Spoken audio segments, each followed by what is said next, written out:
very good evening to you viewers out there. Welcome once again to your weekly favorite program.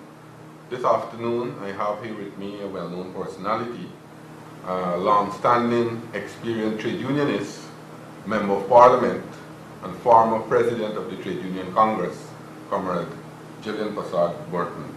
Comrade Burton, welcome to this program. Thank you, Zulfi. And over the next hour or so, we'll be having a chat, looking at some topical issues, and at the same time we'll be opening our telephone lines so that you can share your views with us. Comrade Gillian, this afternoon I plan to look at the anniversary of this coalition government. Last week, the 11th of May, they would have completed 2 years since they took over this country. And I want our viewers to listen to us, some of the views that you have as an MP. You have been in the parliament now for the last year and a half, since August 2015. We went in the parliament. And I want you to share some of your views on the performance of this government over the last 2 years, because leading up to the 2015 national and regional elections, they went with a manifesto promising everything under the sun, that they will improve the lives of Guyanese, and they were talking about corruption and the PPP, they were talking about the standard of living of the people were not good, and things like that. You as a trade unionist, as a member of parliament, as a civic member of the PPP, I would like you to, in a very short sentence, because I have a number of questions to ask you, how would you rate this government's performance over the last 2 years? Well, if I'm to rate the government's performance, Zulfi, it will be ground zero. And you know, when we talk about ground zero, that reflects what happened with the Twin Towers in the United States of America. Because prior to the elections in 2015, there was a lot of talk about the need for Guyana to have change, the need for us to have a new political party, the coalition, they come together, many parties, to contest against one party, and there was a lot of promises made on that campaign trail that we know about. Things that we in the PPP Civic consistently said on the campaign trail were promises. It was not a possibility. They were far-fetched. You know, it was wild vision. What we saw happening after they would have imposed themselves as a government is that you noted with concern that a lot of the things, especially this 100-day plan, did not materialize within 100 days is one, and those that came on board, it came with giving with one hand and taking back with the other. As an MP going into parliament, my thoughts, my mindset was that you were going to see, be able to make a valid contribution to the parliament. You were going to sit on the opposition side, you would listen to the government, and you will make your mark on what they were saying.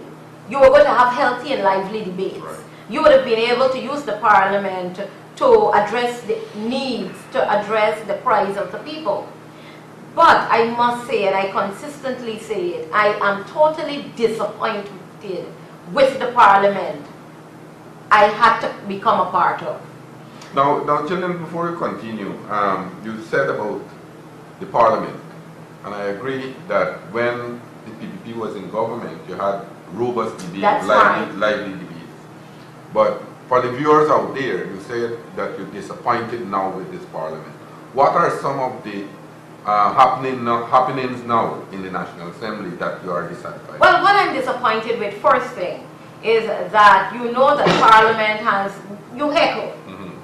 But when you look at the kind of heckling you're getting coming from the government side, it's very baseless, it's irrelevant, it's a personal attack on persons, the nasty things that are being heckled to other parliamentarians on the opposition side. And I could never play down the fact that The first day I was making my presentation, my first presentation in Parliament, I heard the heckling that I had to change my name to become a member of Parliament on the PPP civic slate. Racist terms. And then at another time, I heard one of my colleagues, MP Charlie, when he was making a point about the indigenous people, the remark that was thrown to him, you know, using the term "buck people" and that kind of thing. These are senseless, derogatory, and nasty comments to be coming from parliamentarians from any side of the house. Yeah. Then you also have the issue with the speaker.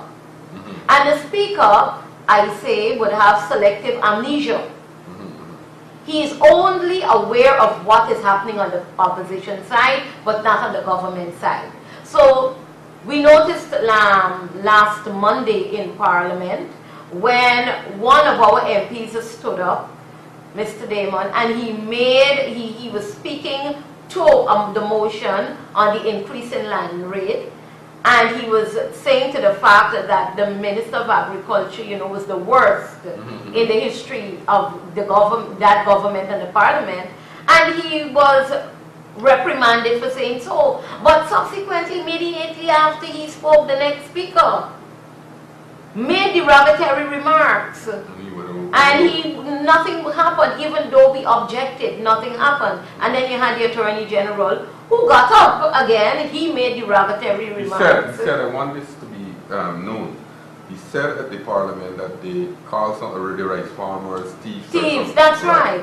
And you know, saying that to persons, citizens of this country, hard-working citizens of this country, because rice farming is not an easy job. And when you are going to be a minister in a government and you're going to make those remarks about citizens, hard-working citizens of this country, it asks you the question what they really think and feel about the workers of this country. And we heard the Minister of Finance say it at one of his budget presentations, I think it was 2017, that the public servants were lethargic.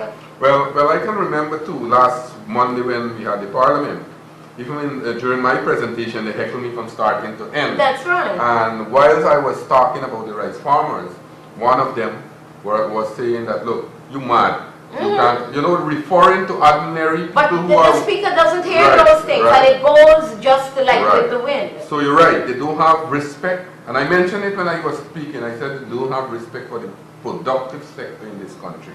The people who created the wealth. That's right. Right, the people who created the wealth. But you're then coming back, and if we could go now directly to the last 2 years, since this government would have gone into office, or taken over our country, I want to begin first of all with scandals and corruption. I know for a fact they went to the electorate and they said that the PPP was corrupt. They say that a lot, and the whole election campaign was based about corruption and things like that. But living under this government for the last 2 years, I think that there is no other government in the history of this in CARICOM or Commonwealth that are so corrupt like this government. I want to begin first of all with the inauguration of the president. They had 2 inaugurations, one at Parliament Building and one at the National Stadium. But as an MP, I didn't see any cost for these things came out from the office of the Ministry of the Presidency or any other agencies. So the Guyanese people, although taxpayers' money were spent, the Guyanese people didn't know how much was used to inaugurate the president. That is #1 scandal. And they have a lot of other things. The specialty hospital that was awarded by our government when we were in government, and they terminated the contract and they awarded it to their friends, Feathers Life. Remember, and that contractor was blacklisted by the IDB. And right? The steel that was bought for that project disappeared, although it had a court order. Right? That the steel must be sealed. This over 8 million and a lot of money that disappeared. And then as soon as this government took office, they dismissed almost 1,972 young people who were employed in the interior. these CSOs, community service officers. And these people were working in the community, in the villages. We were creating jobs for young people in the interior. And this government, just with a stroke of a pen, terminated all the services of these young people. Then, and the list goes on, the list goes on. But then one of the things, Zulfi, that quite recently, it is alarming to know that one ministry could have more than one scandal coming through, one after the other, and that is the Ministry of Health, which they call now Public Health. But what has happened, we know about the drug bond in Sussex Street, that a visit was paid to, and what was found there was just condoms and lubricants, but the rental was $12.5 million, and the owner of that bond that they were renting it from was a friend of the government, and 2 months advance was paid at $25 million. Then coming out after that, they removed the minister because he misled the parliament with the information. You had a replacement of a minister, and now soon after that you got 2 scandals, I would say, coming out. The one where Anson McCall was awarded the sole contract, $605 million to bring in drugs, and it was being highlighted that, oh, they're giving a refrigerator to store the drugs and all of that. And then recently you had where the sectorial committee on social services having a planned visit to the Georgetown Hospital, but couldn't enter the drug bond there. And so they had to force their way to get in, and then they were chased out. Now these are parliamentarians, people who have the work of this country to deal with, to supervise, to overlook. And they can't enter a drug under the notion that it was not prepared. So I want to know if this was somebody's bedroom, somebody's kitchen, that they had to clean it up and prepare it. It's a drug bond. It's already supposed to be prepared. But what we noticed happening recently is that the same Anson McCall that was sole sourced and given the $605 million contract to supply emergency drugs, that same organization has now given a $20 million gift to the government by way of an arch at the Cummins Lodge area over the Rupert Craig Highway. Then they gave the gift to the $605 million for the drugs to be stored in. So one needs to question what's going on there. So it seems, and tell me something, these procurement activity, is there any bidding process? Does these things go to the National Procurement Board? Well, according to the information we have, it doesn't go there. It's being sole source under the pretext that it's an emergency. And what is quite interesting is that it was noted this week that the Georgetown Hospital utilized $2.1 billion out of the $2.6 billion budget for the entire 2017 to purchase drugs as an emergency. But 2 days after, there is an overseas NGO who has given a gift of, I think, $1.something billion in drugs to the GPHC. So why did they need to utilize almost all the funds? But coming back to that, you mentioned just now large sums of money. But when you go to the public health sector in this country, there is no aspirin, that's right. You people calling in, and we might get calls just now. You go to the New Amsterdam Hospital, you're not getting the drugs that the doctors order. You go to the Portland Hospital, the same thing. You go to the ophthalmology hospital right here at Portland. I went there. I can tell you, the doctors there are saying that they don't have the kind of equipment, they don't have the necessary equipment to do the operation that you have to do. If people have to go clean their eye for cataract, they have to wait a long time. A number of persons who have met me saying that they went and they have to go on the queue list. Now, this is only 2 years this government is in office. You go to the New Skeldon Hospital, I understood that They had a picketing exercise there yesterday or day before yesterday in Skelton because of the shortage of drugs. Same thing with other hospitals across the country. So the point I am trying to make is that although all these money, these large sums of money, they claim are expended for medical supplies. Where are the drugs? Right. That's the point. And then you mentioned just now that a team from the parliamentarian went to look at the drug ban at the Georgetown Hospital, and they were prevented from doing it. So there's something amiss. Right, something amiss. And then when they did show pictures, the shelves were half filled with drugs. Things like insulin, right? Simple thing like blood pressure medication. People are not getting these things. Simple Panadol. Right? Well, it seems, I don't know, as you rightly said, that where these drugs are going. But the other issue I want to talk about, you have people like Nagamutu, who is very quiet now and who singing for his supper. You got people like Ramchatan, who came to Borbis. Those were the two chief spokesmen for the AFC. They normally come almost every single Saturday night. They just be at DTV in New Amsterdam. Then you had other AFC people like Charandas and so. And they used to promise, first of all, they said that the PPP government was robbing the rice farmers. And they will ensure that rice farmers receive $9,000 a bag for the paddy. We had the debate last Monday in the National Assembly. Although the cost of production is so high now, the farmers, they lost the most lucrative market in Venezuela. You don't have other markets for the farmers.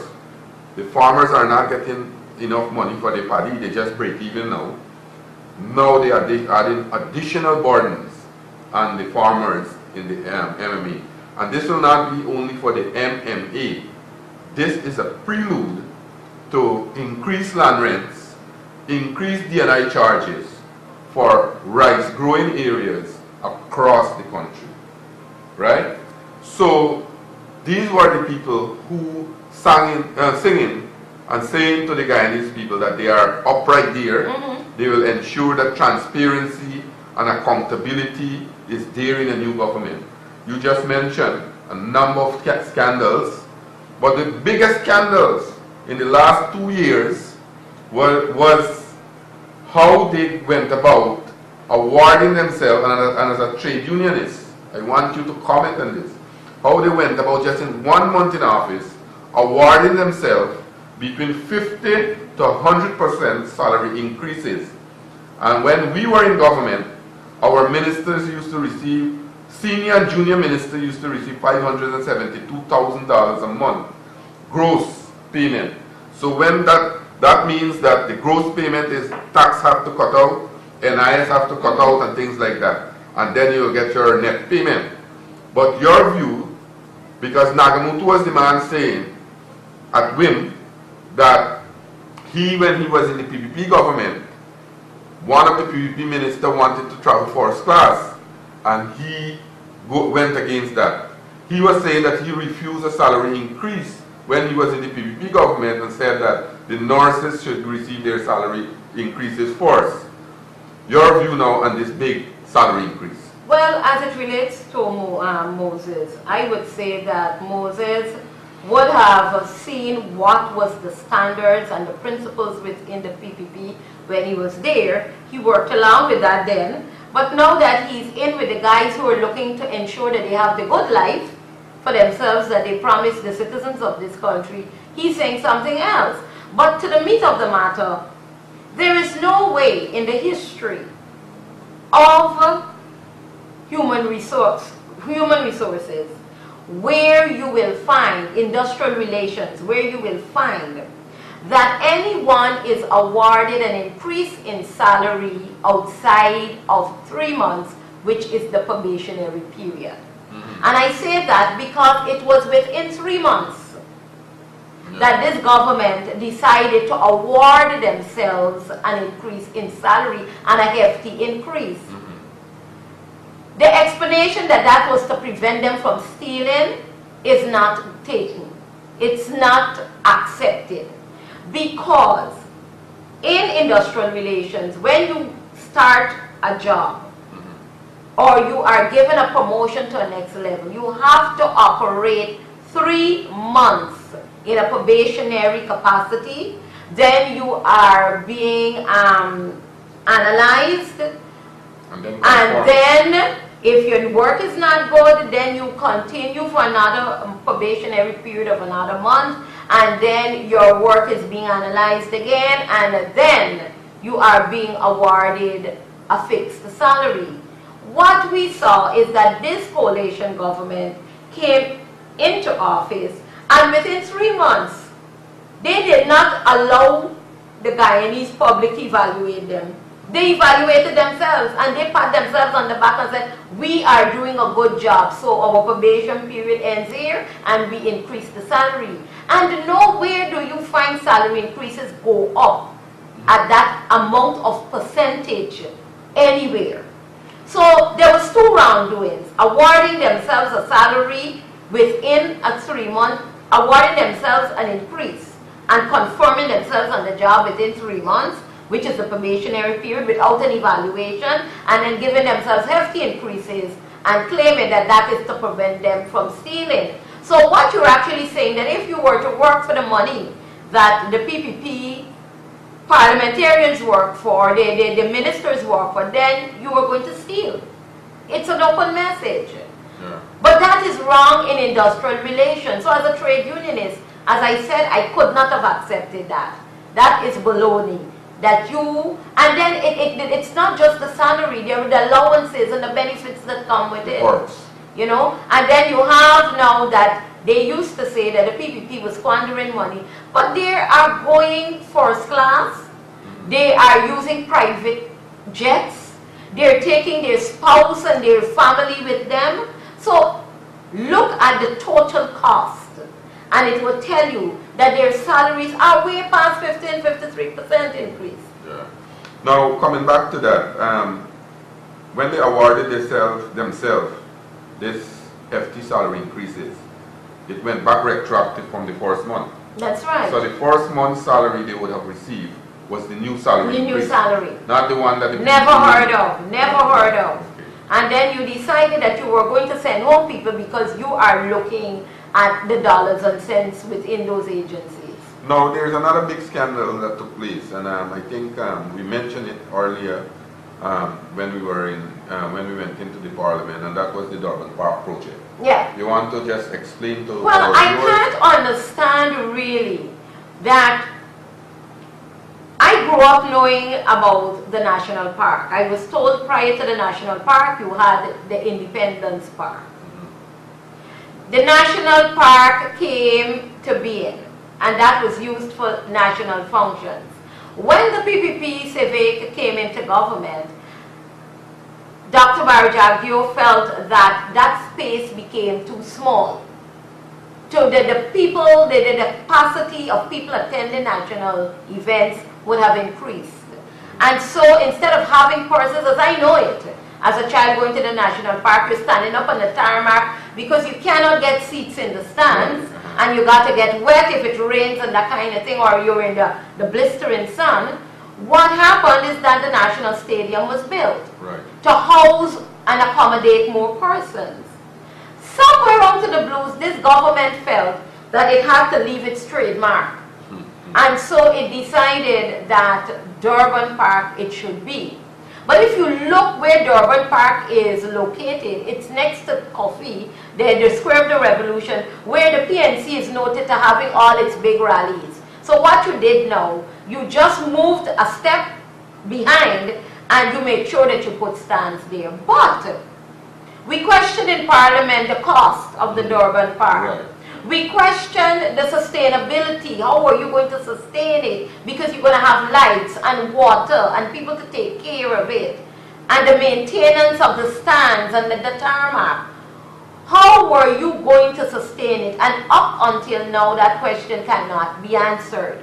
But what we have seen since May 2016 and the big 50th anniversary celebration and the jump and wave and the hoisting of the largest flag that we ever saw. What has happened since then? Nothing. This park has now become a white elephant, just as the PPP Civic would have said, it's a white elephant. The stands are cracking, there needs to be maintenance, nothing is being done. But we heard quite recently, which raised a lot of eyebrows, that the independence flag raising ceremony was going to be held at the Stabrook Market Square. Now, even the smallest of child know that the Stabrook Market Square is a congested area with taxis and minibuses and vendors. It even have a police outpost there. You have people who traverse through there not only to shop but also to catch the speedboats to get over to the other side of the river. And how would you want to put a flag raising ceremony there? It's going to cost money. It's going to dislocate people. You have to remove them. You got to clean it up. Couldn't this government see that it was going to cost? What were the logistics? And I said it openly. My concern is that after the fiasco at Durban Park last year, what we had happening is a lieutenant colonel from the army being given the position of events, national events manager, and that is what we had coming out to go. Then after you heard that, you heard it's going to be shifted by the main city council to Independence Park. Now we're hearing that because I think of the outcry of the citizens of this country that it's now going back to the Durban Park. I'm asking myself the question that if every time this government do something that is wacko to the system, they do it, are they doing it knowingly, willingly, waiting to see the reaction of the people of Guyana?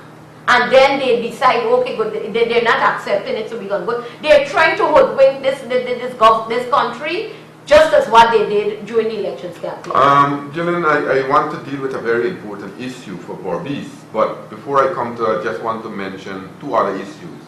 You mentioned it, the cost associated with building this park is over $1 billion. That's right. And then in the National Assembly for the last two budgets, we had a request for $150 million and then a request for $400 million to try to do maintenance. But it seems like the drugs issue, nothing going on there, and the stands, them are falling apart. Then there is another issue I want to talk about. Time wouldn't permit us, but I think it's important that we mention it because viewers, you are looking at this live program with me as Member of Parliament, PVP Civic Member of Parliament, former trade unionist, Comrade Gillian Burton Persaud. And she was at a meeting this afternoon in Rosal Kanji. And I want her to just talk just now about that and other issues that will affect the people at Rosal. But to just conclude this part of the program, I want to say, as Gillian rightly put it earlier when we would have started the program, that this government performance over the last 2 years is zero. And if you look, all these scandals, all this money that were expended without any results, and then you had poor people, the vulnerable group in our country, school children, the pensioners, they took away monies that were given by the PVP Civic government. The school grant they took away, they said I got money to pay it. They took away the subsidies to pensioners for water and electricity. Now all these additional burdens coming on the backs of ordinary Guyanese. And then the scandal list is so long. If you look at parking meters, you look at the writing off tax for companies that almost billions, over $2–3 billion of taxes have been written off by the GRA. You understand? And other companies now will take them to court and they will have to do this. Whilst one of the main sector in our country is now contracting because of this government. Visionless, that doesn't have a plan, and this now is bringing me to the point of dealing with sugar. As you know, as you all know, last Monday, May the 8th, will go down in the history of this country and the Parliament, where the government has announced in the National Assembly, they presented the color paper, the state paper, or the white paper. Where they announced that they will, at the end of this year, they will close Rosal Estate, they will close Enmore Estate, they will privatize, sell out Skeleton Estate, and they already closed Wales Estate. Gillian, you just came from Rosal Kanji, yeah. as a matter of fact, Canefield. Yeah. And I understood that you had a very, very good community meeting yeah. in Kanji. Let me hear what are the sentiments of those. Well, the sentiments is that persons are very concerned of their livelihood. Mm-hmm. But this sugar, I grew up hearing sugar is king in Guyana. Mm-hmm. I grew up learning in school that sugar was one of the 5 natural resources of Guyana. I cannot understand at this point in time, because the sugar would have been in a little bit of a downturn, and there is a story, a history to the downturn. Right. The fact that the EU has decided that they will push their commodity beet to manufacture sugar. Mm-hmm. And in doing so, the downturn comes on the Caribbean area that is accustomed, has a history of sugar coming from the sugar cane. What has happened is that this government has decided to go along with the EU. There is no other way of seeing it. Because if the PPP, when in government, thought it fit to give a helping hand to sugar, to keep it alive, and as time go by, with implementing new initiatives, it would have gotten back on its foot again. This government is not prepared to do that. And the question we need to ask, they're saying that sugar is a burden on this country financially. They're saying that they're closing these estates, and they're going to give the lands to farm sugar workers for them to use for agriculture. The very agriculture, the leasing of land and the land rentals that they have raised the rates on. So now what is going to happen now to those persons is that they're without a job, they're on the breadline, and the government cannot be bothered. Where is the sentiments and the commitment to this one of our 5 natural resources, sugar? Why can't the government, with all the blue paper, the white paper that they're looking, they had a whole COI, and they've become noted for that, a commission of inquiry into sugar and what is wrong with it. They're supposed to be bright enough to know that there are byproducts that could be had from sugar that is very much needed, in demand, and marketable at this time. The byproducts of sugar happens to be ethanol, that is being sought so much in developed countries to be used as clean and renewable fuel. Green economy, and this government keeps touting about the green economy, right? You also have not only the molasses that comes from sugar, but that molasses can be used to make medicines, to make syrups, it makes marmite, and it can make candy.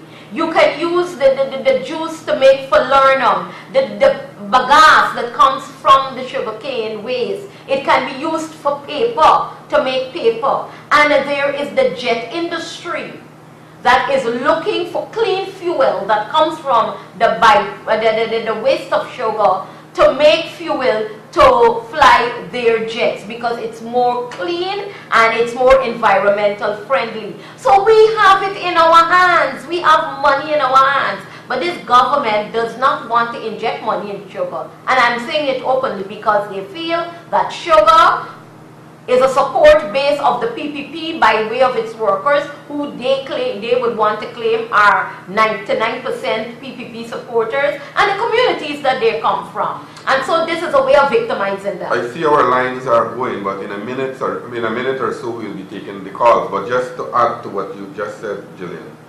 when this government took office, or during the elections campaign, they said sugar was too important to fail. Mm-hmm. Now we are seeing that they fail in sugar. They fail in sugar. Because the PPP had a plan, and we were trying to implement this plan. You rightly said about the EU 36% cut. But in our manifesto going to the 2015 elections, we had money, what we said we would put aside to ensure that we rehab the sugar industry.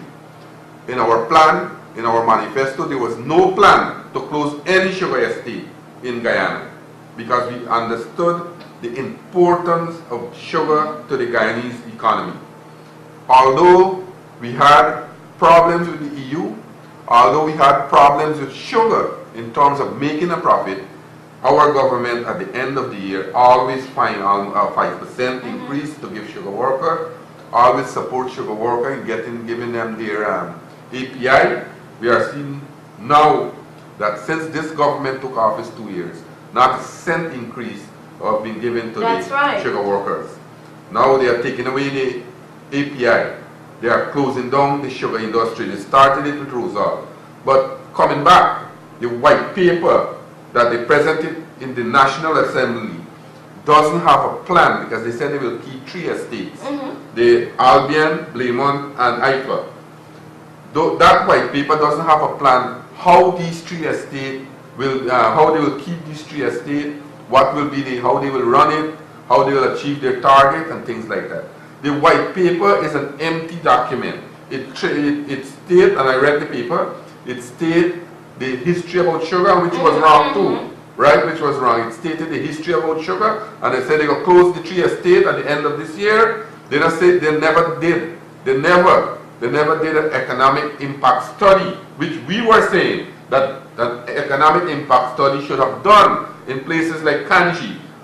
Kanji, Rose Hall, from number 19 to the East Bank of Bordeaux, including Kanji. You close down the sugar estate in Kanji. Kanji got no other economic activity. You have put almost 2,000 workers who are employed by Gaisuko at Rose Hall. Almost they will lose their job. They will go on the red line. Then you have another set of people who that indirectly depend on Gaisuko, like the business people who go to the market and a Friday. The business people them who got their shops and store in the community. Places like New Amsterdam, the commercial sector in New Amsterdam, all those places will be suffered. Now, this will be the impact and the closing down of the sugar estate. Then you have Enmore and Skelden, a private owner who will buy Skelden would not want to keep a large labor force. That's right. Because a private person would only interested of making super profits. And right now, Skelden is selling power to the national grid. And power generation now will cost more because a private owner will sell the power more expensive into the national grid. That's right. You understand? So this will be the problem in our country. Since this government took office, they have not created jobs. They have dismissed people. We are not getting new investment coming in the country. They haven't put down any other. This government, as I said, that the contractors, them who used to give jobs to people, they are now contracting because they are not getting the kind of jobs. This government is giving the jobs to their friends, to their families, and things like that.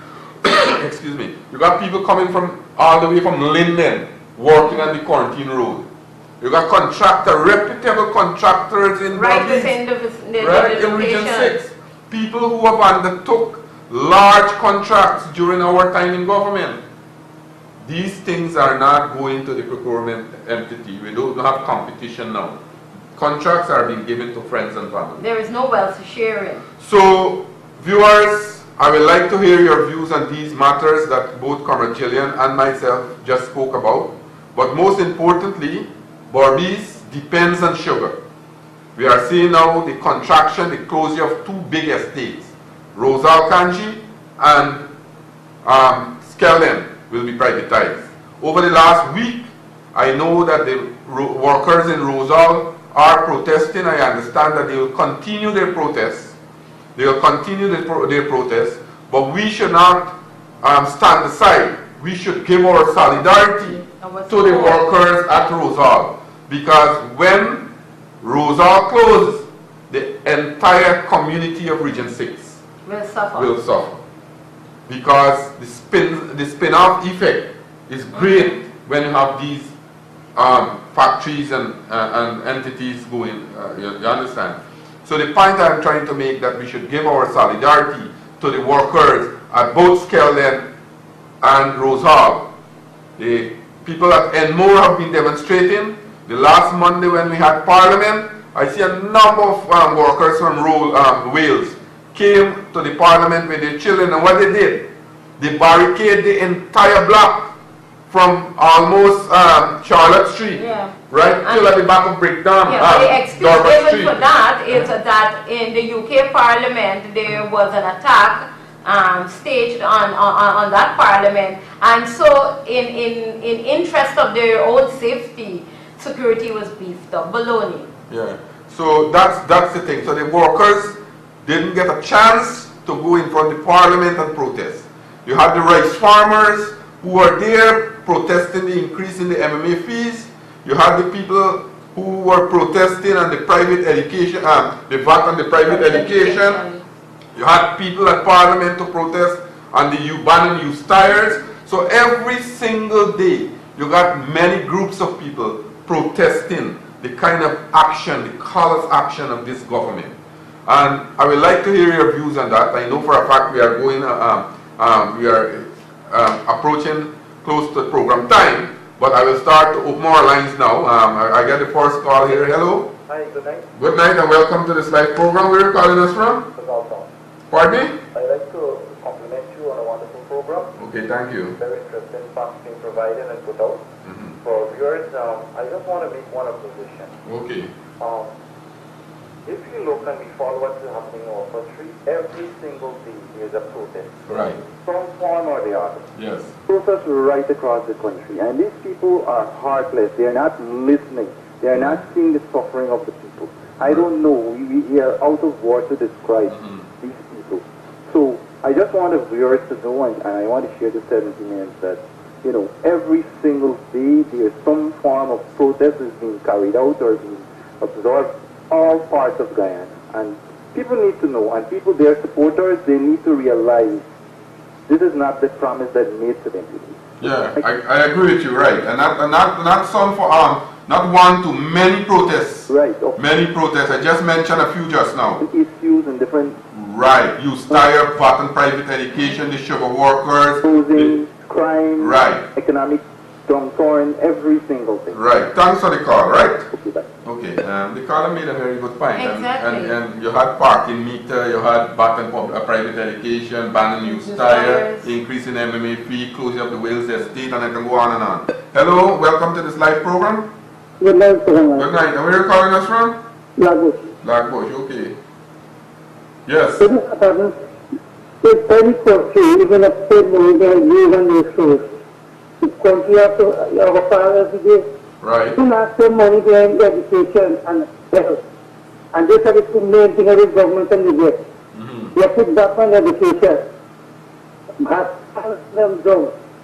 Why you spend money on this, spend with human resource? That's it, and that's already added billion people that is costing for it. Yeah, you're right. Two. Come on here, you are talking about maybe 2,000 workers of rural country. But back in a wife and I think you go for 10,000. Right, that's the point. No, but when you multiply that by 4, say one worker get 4 persons in the family, you see how many persons I'm talking about. When a man is going out of the job, they got to realize that to open more police station and they got to open more things because more crime will happen. Well, you see the president, and Gillian, I didn't mention it, you see the president releasing criminal too, right? Yeah, out of that. Okay, thanks for the call, right? She may keep calling us with the cell phone. Okay. So but one of the things that I noticed the week that breaking and entry has gone up, and there were 371 such cases for April alone. Hello, good evening. Hello. Good evening. Where are you calling us from?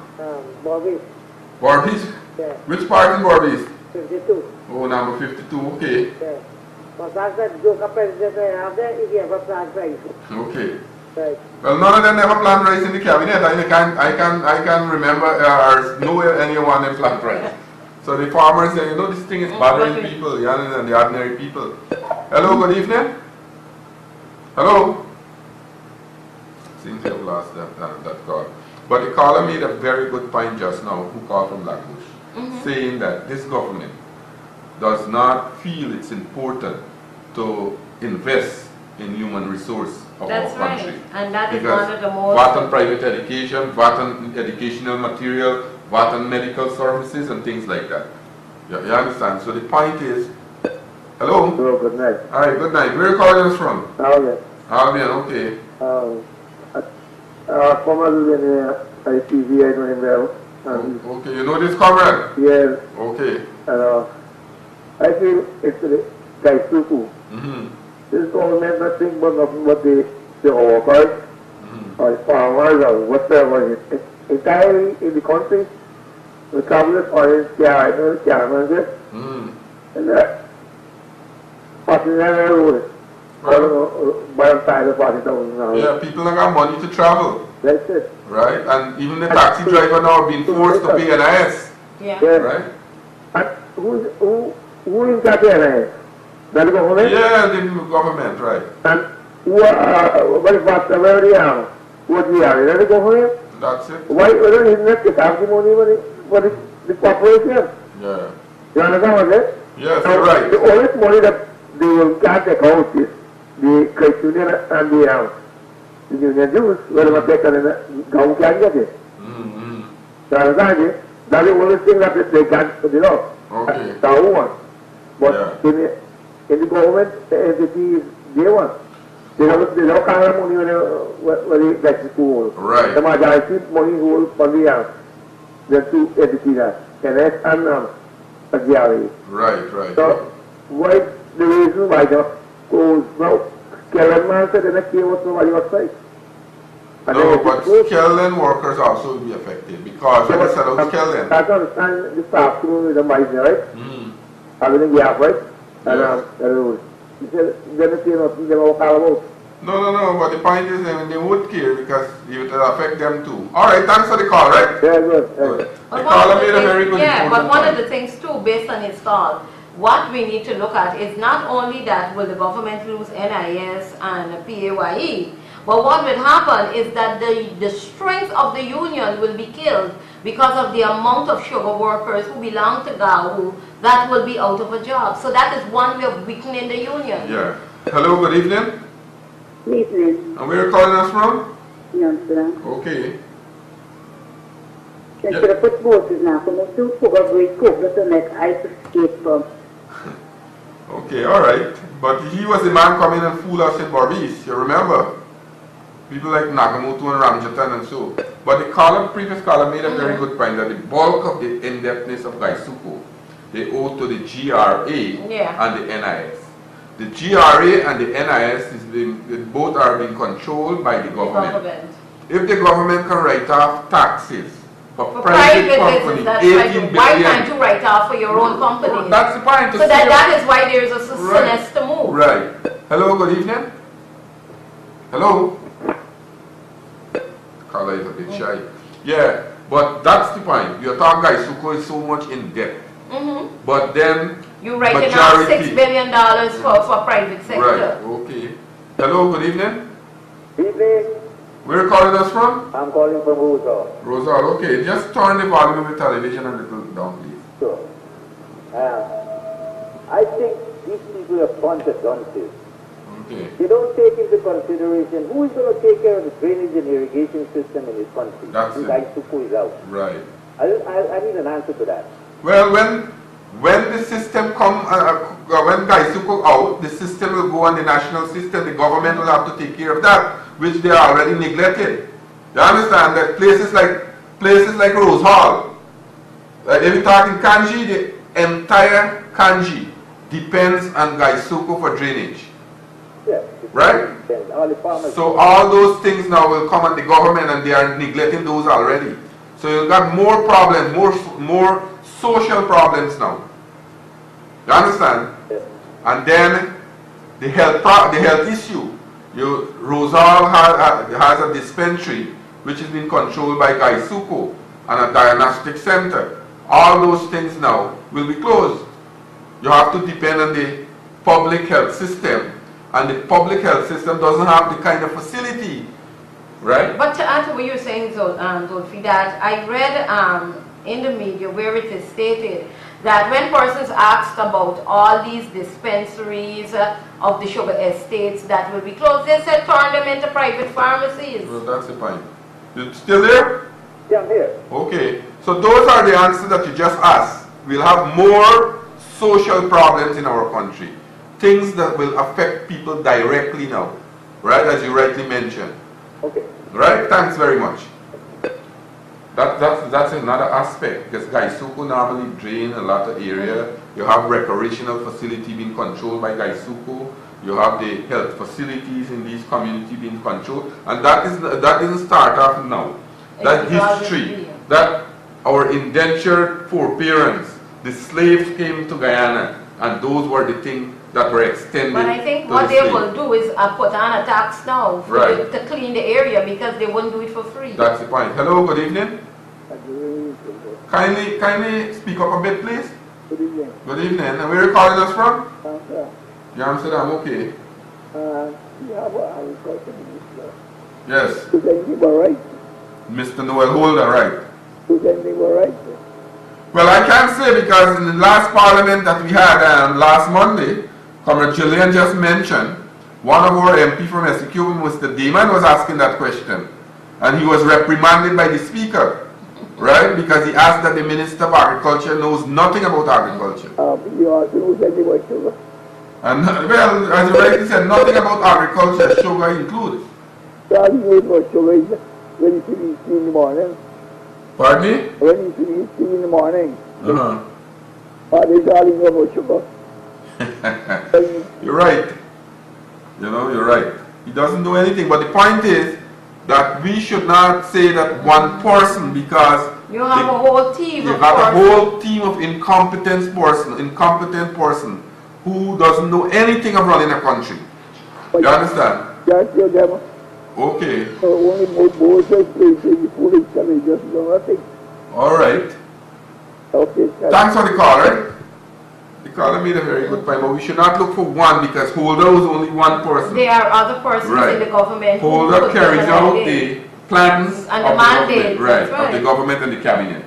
Hello, good evening. Hi, good night, sir. And where are you calling us from? I'm calling from Glasgow on Eastman. Glasgow, okay. Roads are very... They make the road there ready or what? Oh, well, you must come and see the road, man. Well, I come up here because that was one of the plans in the manifesto. They said as soon as the PDP come out of government. All right, listen now, I want to ask you this thing.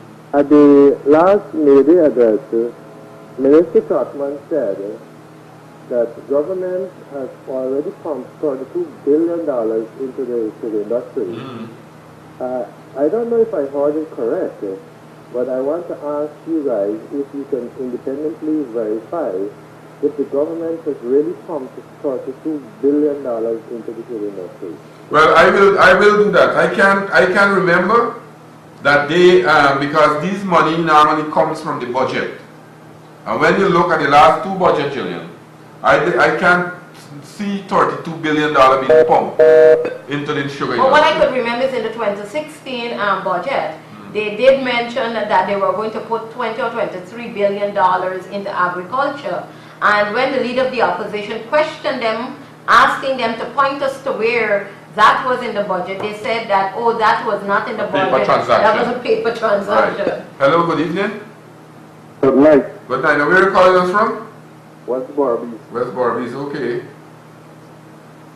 I would like to tell the people, the viewers listening to this program, that the culprit who caused these things to happen is none other than Mr. Nagamutu and the Kakayu and the Ramjata. No call him by call the name, yeah, you can call the name, right. Let me call him by other things. They are the ones who come to board, become fool all the people, and all the people want to vote for them. Right. Now, they don't have nothing in return. Well, Nagamutu enjoying a big salary. His salary now is 1.7 million. Yeah, whenever he comes to block the people in board, when he wants to come and drink, he comes to board. He don't come for any other business. Right. But he doesn't have anything to do more, you know. The government just put him to look after Chronicle, MCN, and GNM. That's the only three things you do. The rubber stamp, he's something like a rubber stamp. Yeah, right. You don't see no progress coming from him. Right. So that's the guy. He doesn't have anything to do. This is to show that the next time, the next election coming, they will come and block the people again. But that is why we have to educate our people That is why we have to ensure that all those supporters, first of all, their names are on the list, and we have to get a plan to bring them out to vote on election day. Because if we don't do that, whenever we have a next election, then this country, my friend, will get serious problem, more than when we had Fox Burnham was running this country.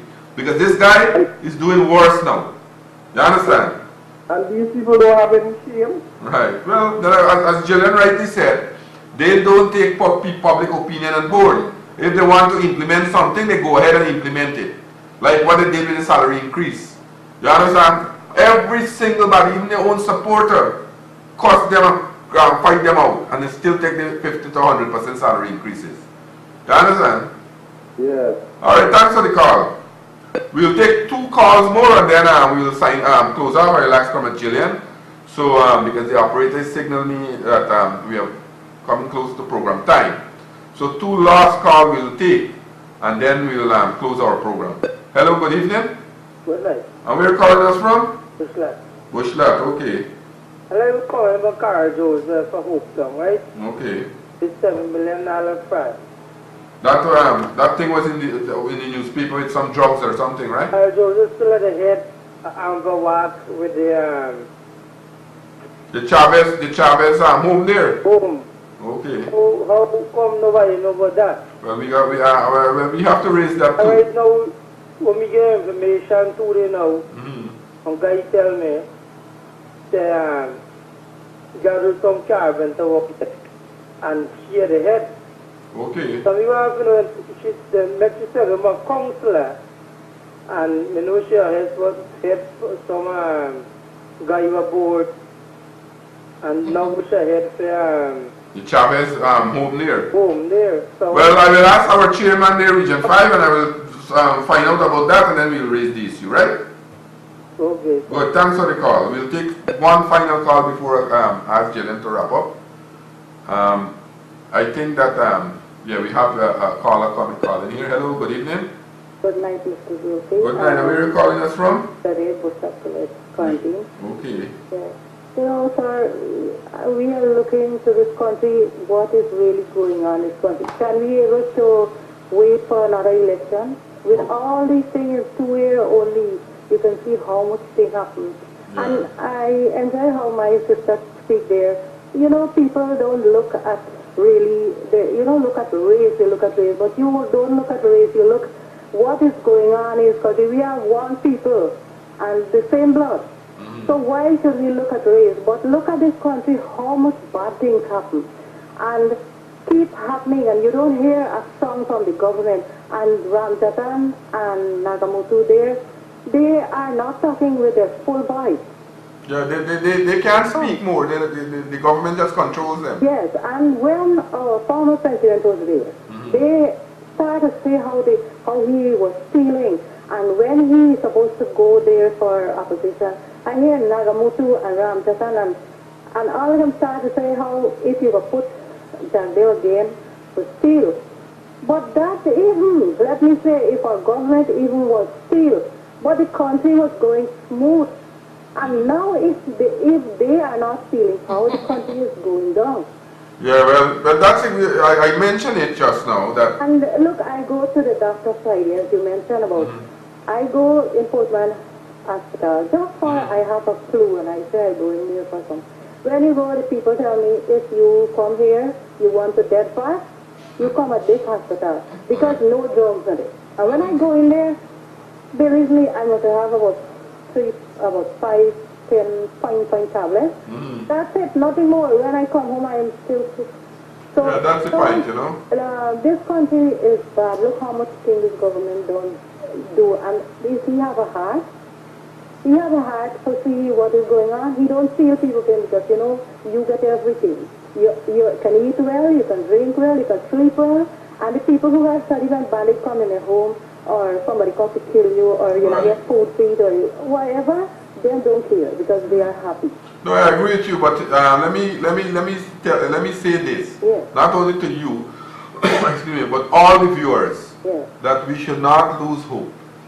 First of all, we have a vibrant and we have a young leader Yes. This leader has been leading this party, the PPP Civic, and leading the fight for us in the National Assembly. Right, but this is why. And they are scared of him. You know why they are scared of him? Because now the court has ruled that the man can go back, that Comrade Jagdeo can go back as the president of this country. Now this government, they don't got nothing to do. They're just scared. They want to block him. Yes. They've gone to the Caribbean Court of Justice now Yes. to appeal the matter. Yes, all these things are fighting. Right. So we must not lose hope. We have to fight them. Our people playing Right. them cause this too. Yeah, well, we have to bring them back. Yes. We have to bring them back. Thanks for the call. Yes, thank you very much. Right. I think the caller has made some very good points. We should not give up hope.